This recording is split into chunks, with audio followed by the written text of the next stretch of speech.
welcome back to our channel. So today in this video we are going to discuss about how to use Canva for professional CV designs. So without wasting much of our time, let's get straight into the video.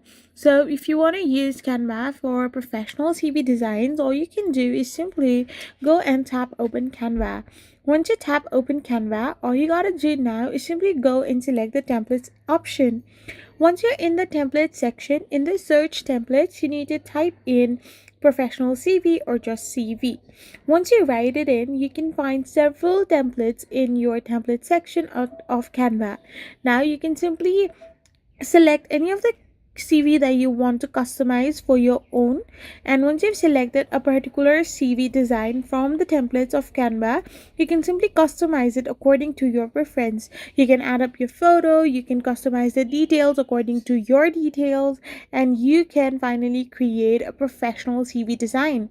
I hope you found this video helpful, so don't forget to hit that subscribe button and do give us a thumbs up. We will be back again with more informative videos. Thank you for watching and stay tuned for our next video.